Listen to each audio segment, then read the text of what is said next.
Breaking news చూస్తున్నాం. YCP అధినేత YS Jagan కు మరో షాక్ తగిలింది.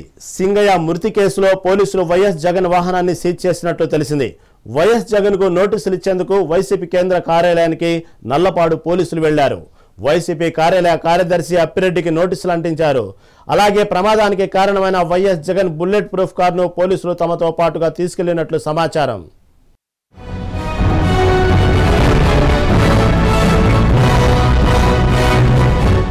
వైఎస్ అధినేత వైఎస్ జగన్ కు మరో షాక్ తగిలింది. సింగయ్య మృతి కేసులో పోలీసులు వైఎస్ జగన్ వాహనాన్ని సీజ్ చేసినట్లు వార్తలు వస్తున్నాయి.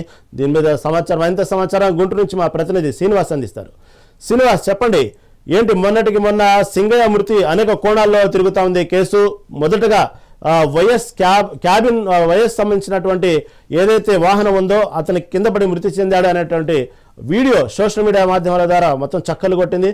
ఇప్పుడు ఏకంగా జగన్మోహన్ రెడ్డి కారుని సీజ్ చేసినట్లు, వాహనాన్ని సీజ్ చేసినట్లు వార్తలు వస్తా ఉన్నాయి. దీని మీద మరింత సమాచారం ఏంటి? Rahim, good morning Rahim.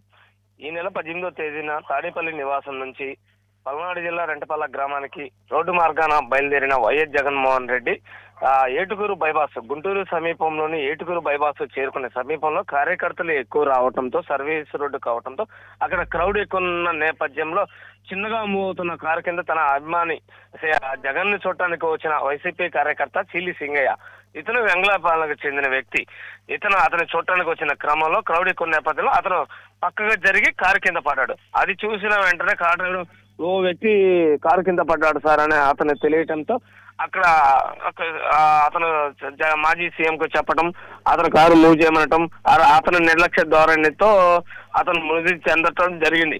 అదే ఏదైతే ప్రమాదం జరిగిందో ఆ సమయంలో ఆ కారు కింద పడ్డ వ్యక్తిని ఏదైతే గుద్దిందో ఆ కారు ఆపి అతను హాస్పిటల్ తరలించుంటే అసలు ఇంత సీన్ క్రియేట్ కాదు. ఎందుకంటే తన అభిమాని పడ్డాడు, మాజీ సీఎం కాపాడాడు అని ఉండేది. ఆ కారు మీద సాధారణ ప్రమాదవశాత్తు కేసు నమోదైంది.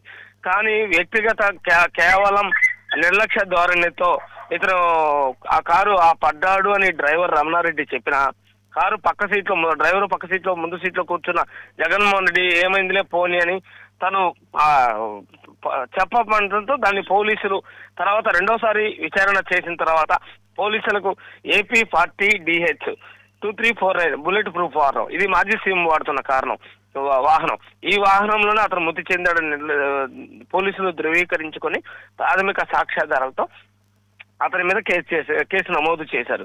ఈ నమోదు చేసిన నేపథ్యంలో గుంటూరు జిల్లా ఎస్పీ సతీష్ కుమార్ ఆదేశాల మేరకు మంగళవారం రాత్రి తాడేపల్లి నివాసానికి నల్లబాడు పోలీసులు, అదేవిధంగా పత్తిపాడు నియోజకవర్గ పోలీసులు వీళ్ళిద్దరూ వెళ్లి సౌత్ DSP భావోదయ ఆదేశాల మేరకు వైఎస్ఆర్సీపీ కేంద్ర కార్యాలయానికి వెళ్లి అక్కడ నోటీసులు జారీ చేసి ఈ వాహనాన్ని మేము సీజ్ చేస్తున్నామని వెళ్లటంతో అదే సమయంలో కేంద్ర కార్యాలయంలో ఉన్న ఆ కేంద్ర కార్యాలయ కార్యదర్శి లేళ్ల అప్పిరెడ్డి, ఆయన ప్రస్తుతం ఎమ్మెల్సీగా కొనసాగుతున్నారు.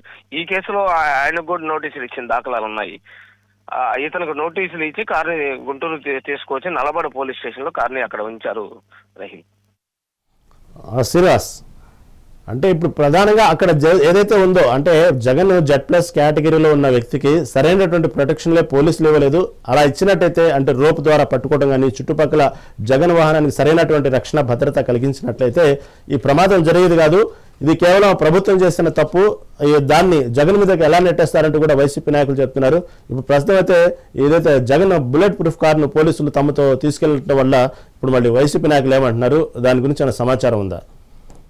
వాస్తవానికి పోలీసులు అనుమతి ఇచ్చి మీ సభకు అనుమతి ఉంది అని పోలీసులు ఇష్టపూర్వకంగా మాజీ సీఎం ఎక్కడికైతే గుంటూరు జిల్లా తాడేపల్లి నుంచి మరో జిల్లా పల్నాడు జిల్లాకి రెంటపల్ల గ్రామానికి వెళ్తున్న నేపథ్యంలో అక్కడ ఎటువంటి పోలీస్ యాక్ట్ 30 యాక్ట్ అమల్లో లేకుండా 144 సెక్షన్ విధించకుండా సాధారణంగా మాజీ మంత్రి, మాజీ ముఖ్యమంత్రులు, మాజీ ఎమ్మెల్యేలు ఎవరన్నా ప్రజాప్రతినిధులు ప్రయాణిస్తున్న తరుణంలో పోలీసులు భద్రత పూర్తి స్థాయిలో ఇస్తారు. ఎందుకంటే ఉదాహరణ తీసుకుంటే ఈ రోజు ఏపీసీసీ షర్మిల ఆంధ్రప్రదేశ్ రాష్ట్రంలో పర్యటిస్తున్నారు.